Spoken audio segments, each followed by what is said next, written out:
I always knew I wasn't the favorite, but I never imagined it would matter this much. Growing up, my younger sister, Alina, was the center of everything. If she laughed, the whole house lit up. If she cried, the world stopped until she smiled again. Birthdays, achievements, even the smallest things, everything about her was celebrated like it was extraordinary. And me, I learned early how to be quiet, how to be easy, how to not ask for too much. Still, I held on to one small, stubborn hope. My wedding day would be different.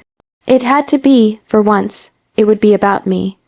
The morning sunlight streamed through my window as I stood in front of the mirror, holding my wedding dress against my body. It wasn't overly glamorous, just soft ivory fabric, delicate lace, and a silhouette that felt like a dream I had carefully stitched together over months.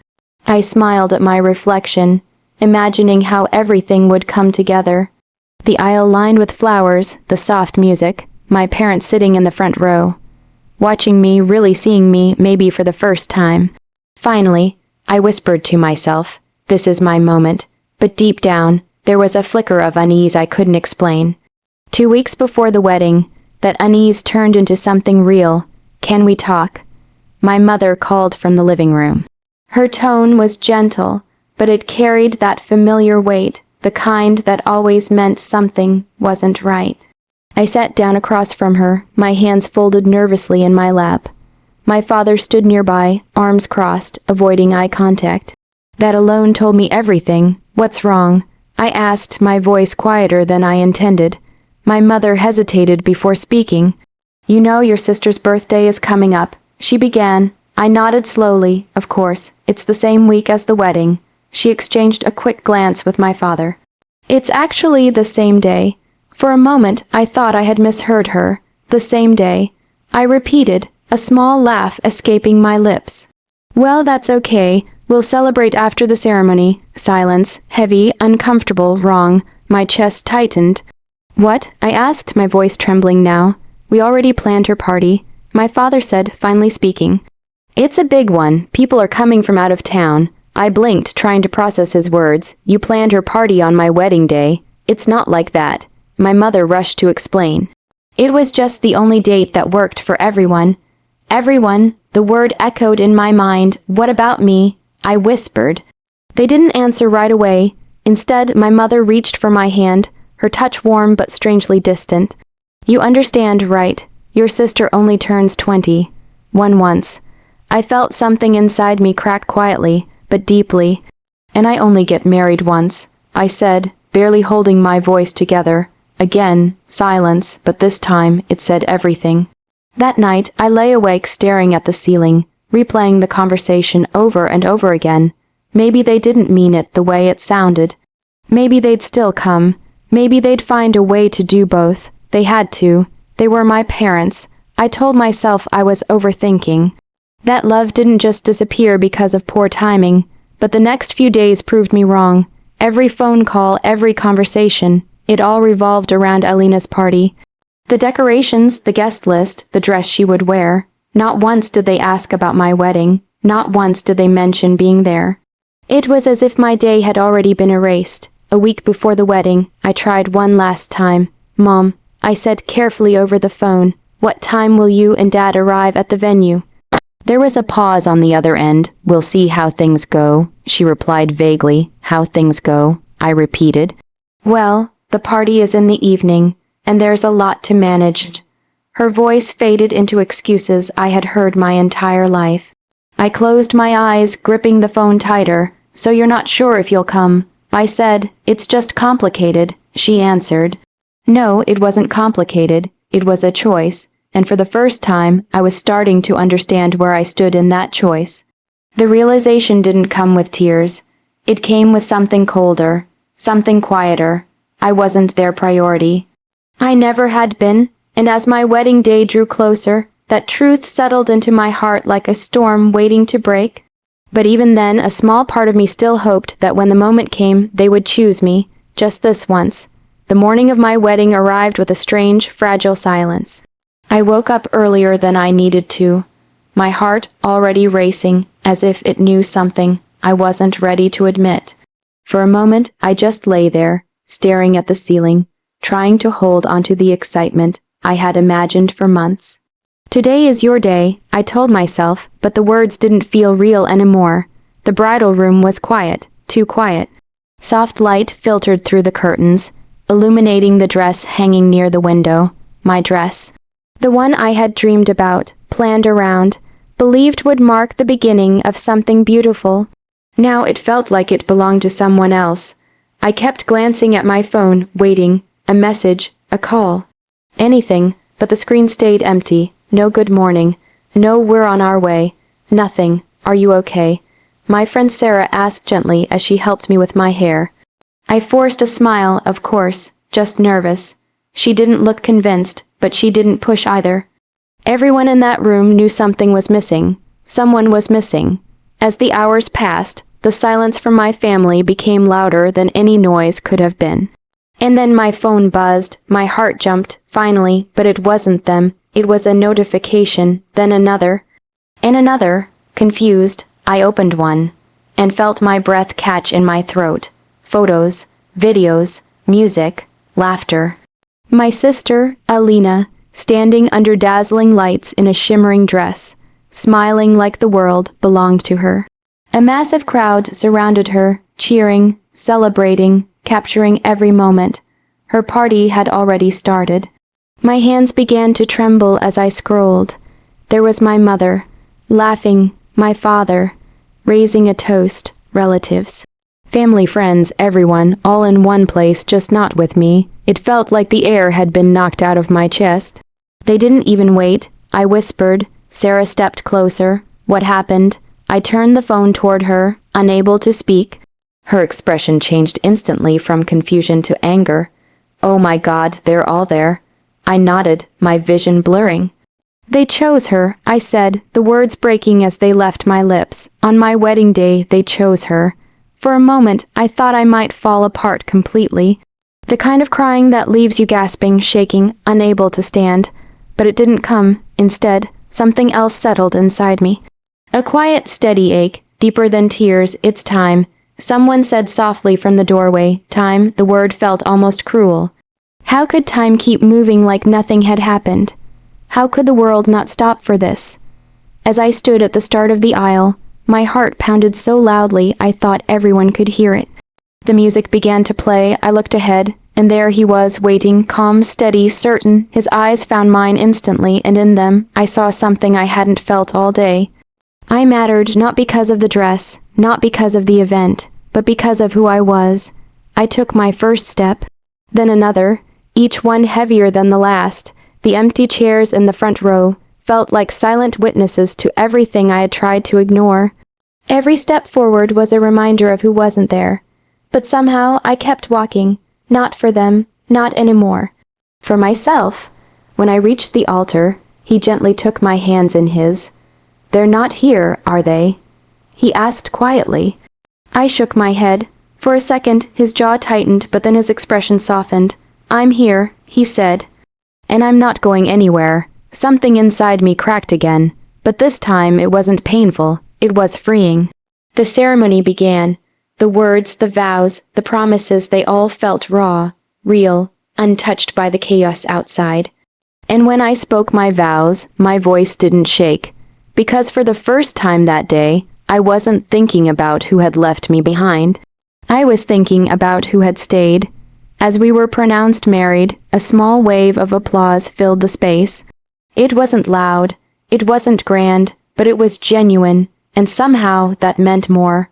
Later, during a quiet moment, I glanced at my phone again. More photos, more laughter, more proof of where my family had chosen to be.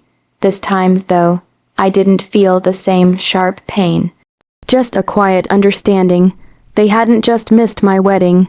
They had made a decision, and now so had I.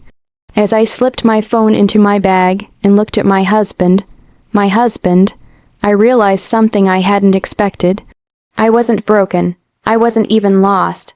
I was standing at the beginning of a new life, one where I didn't have to beg to be chosen. And as we walked out together, hand in hand, leaving behind the emptiness of what should have been, I knew one thing for certain. This wasn't the end of my story. It was the moment everything finally began to change. After the ceremony, everything felt strangely calm. Not the kind of calm that comes with happiness, but the kind that follows a storm you didn't see coming until it had already passed through you. Guests slowly filtered out, offering warm hugs and kind words. The small reception was simple, just as I had planned. Soft music played in the background, and for a while, I allowed myself to exist in that quiet bubble, where nothing else mattered except the man beside me. My husband, even thinking the word felt surreal. "You okay?" he asked gently, noticing the way I had drifted into my thoughts again. I nodded, forcing a soft smile. "I think so." And for the first time that day, it wasn't entirely a lie. As the evening came to an end, I expected us to return to a modest hotel, maybe order room service, and try to process everything that had happened. That was the plan, at least that's what I thought. But as we stepped outside, he led me toward a car waiting nearby. It wasn't ours. I frowned slightly. "What's this?" "Just trust me," he said, opening the door for me with a small, knowing smile. There was something in his eyes, something calm, certain, that made me pause. I didn't ask any more questions. I just got in. The drive was quiet, but not uncomfortable. The city lights blurred past the window as I leaned my head back, exhaustion finally catching up with me. My wedding day, a day I had imagined my whole life. And yet, it hadn't gone the way I thought it would at all. Still, I wasn't alone. That thought grounded me. After a while, the car came to a stop. "We're here," he said. I blinked, confused, as he stepped out and came around to open my door. "Here where?" I asked, stepping onto the pavement. Instead of answering, he handed me a small envelope. "Open it." My fingers hesitated for a moment before sliding it open. Inside were 2 tickets. I stared at them, my mind struggling to catch up with what I was seeing. Plane tickets. Not just anywhere, but somewhere breathtaking. Somewhere I had only ever seen in pictures. Clear blue water, endless skies, white sand beaches that looked like they belonged in a dream. This isn't real," I whispered. "It is," he said softly. "We leave tonight." I looked up at him, completely stunned. "But we didn't plan this. We couldn't afford. I've been planning it for months," he interrupted gently. "I just didn't tell you. Why?" He stepped closer, his voice steady but full of emotion. "Because I knew you'd try to make it smaller, simpler, easier for everyone else." He paused, his eyes searching mine, and I didn't want that, not this time. Something inside me broke again, but differently than before. This wasn't the sharp, painful kind of breaking. This was something softer, something that felt like walls finally coming down. "You deserved a day that was about you," he continued, "and when that didn't happen, I wanted to give you something no one could take away." Tears filled my eyes, but this time they weren't from hurt. They were from being seen, truly seen. A few hours later, I found myself on a plane, still trying to process everything. From heartbreak to this, it felt unreal. I leaned my head against his shoulder, watching the world outside fade into darkness. "Thank you," I whispered. He didn't say anything, just squeezed my hand gently. When we arrived, it felt like stepping into another world. The air was warm and soft, carrying the scent of the ocean. The sound of waves filled the silence, steady and calming, in a way I hadn't realized I needed. For the first time in days, maybe even years, I could breathe. The days that followed were unlike anything I had ever experienced. Mornings began with sunlight spilling across the water. Afternoons were filled with laughter, quiet conversations, and moments that didn't feel rushed or overshadowed. There were no comparisons, no expectations, no one else to compete with, just us. At some point, without thinking much of it, I posted a few photos. Nothing dramatic, just small glimpses of where we were. Sunsets, the ocean, our hands intertwined against a backdrop that felt almost unreal. I didn't post them for attention. I posted them because, for once, I was happy. But back home, those small moments created something much bigger. My phone began buzzing again. Messages, calls, notifications. I frowned as I opened one. "Why didn't you tell us you were going somewhere like that?" Another followed. "You should have waited for family." And then another. "We feel hurt you didn't include us." I stared at the screen. disbelief slowly turning into something else. Not anger, not sadness, but clarity. They had missed my wedding. They had chosen not to be there, and now they were upset. I locked my phone and set it aside, letting the sound of the waves fill the space instead. For once, I didn't feel the need to respond immediately. For once, I didn't feel guilty. As I looked out at the endless horizon, one simple truth settled into my heart. This place, this moment, this life I was beginning to build, it wasn't something they could take from me. And maybe, just maybe, they were finally starting to realize that. The plane touched down just as the sun was rising, spilling a golden light over the airport that felt almost like a promise. I stepped off with my husband beside me, breathing in the familiar chaos of arrivals and departures. But this time, it didn't feel overwhelming. It felt liberating. For weeks, we had lived in our own bubble, far from the world that had hurt me, far from the people who had left me behind.